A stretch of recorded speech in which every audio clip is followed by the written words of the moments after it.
Good morning, my name is Lynn Donovan and I am the theologian in residence at St. Andrews in Picton. This morning's video comes to you from the sanctuary at St. Andrews, a sanctuary that has been transformed, almost one more week to go, in support of a larger community cosmic story.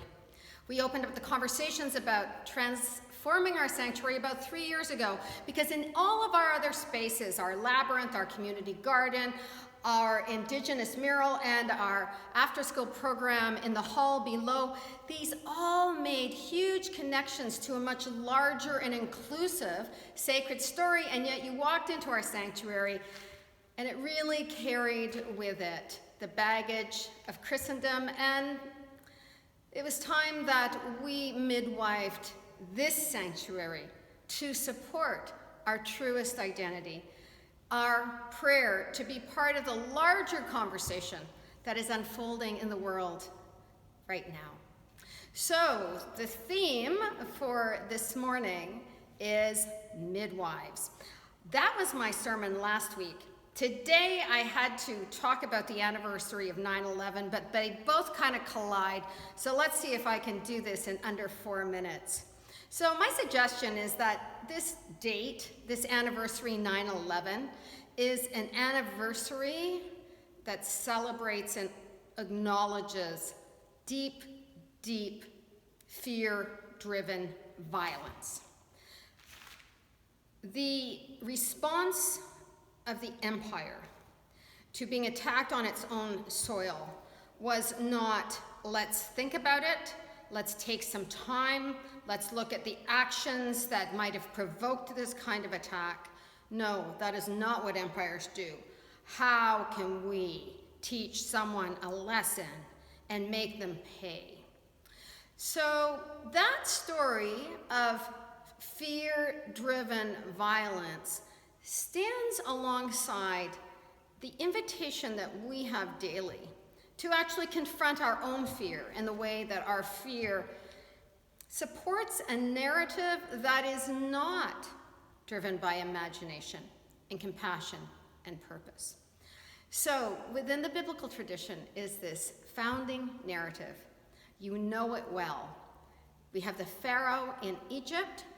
He feels threatened by the rise of the Israelite population, and he suggests that it is time to do away with them, send them into hard labor, because he's afraid of them. This is what the text says. Yet lo and behold, it doesn't matter how much they enslave the Israelites keep having children. And so the Pharaoh is saying, we've got to take bigger steps.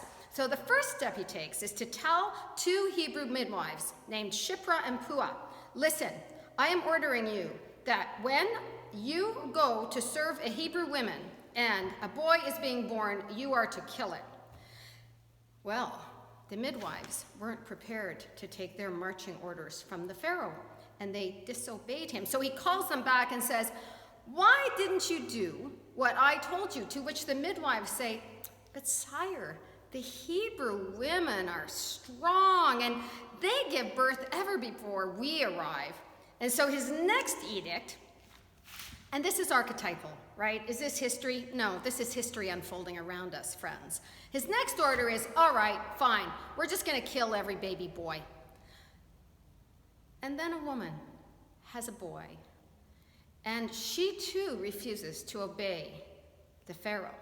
And she creates a basket that she can float on the Nile so that she can hide her child in the basket and save his life. And she sends her daughter, Miriam, to watch over this basket. And lo and behold, one day, who shows up to bathe in the Nile but the Pharaoh's daughter, who hears crying and sends her servants to go and find out what is happening.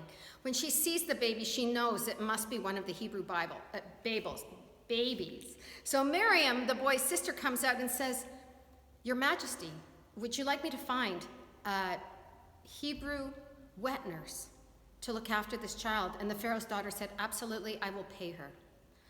And so the baby is taken home to its mother and then is given into the care of the Pharaoh's daughter when it is weaned. So listen, friends, let's look at these archetypes, right? We have the Pharaoh over here, driven by fear and anxiety and moving forward with despotic power and violence. And over here, these 5 women, side by side, 2 midwives, the mother of Moses, the sister of Moses, and the Pharaoh's daughter, all refusing to get in line with this story. All of them using their agency in service of a much larger call to compassion in the service of life. Somebody asked me the other day, so Lynn, what is it that you really, really do? Or why is it that you do what you do? Oh dear, I thought. Let me think about that. And it struck me that what I believe is at the heart of the Judaic-Christian tradition is this invitation to choose life. So we wake up every morning and we can be driven and directed by our fears and our anxieties, and there are more than we can even name right now, particularly during COVID. It has been really, really hard. But we have an option to choose our agency. Though we might not be powerful people, we all still have agency to make decisions daily, hourly, to serve that deeper vision planted inside of us, to support a kinder, more just society. We are excited about being midwives, all the ways that we have sought to midwife and be imitators of those midwives with chutzpah, all in the service of life within this larger community. I invite you to consider how you can use your agency also in the service of that larger cosmic love, whose intention is a place at the table for everyone, whose intention is deep, individual, and communal well-being. And choose a hero. Midwives, mother of Moses, Pharaoh's daughter. I wish you good Sabbath, friends.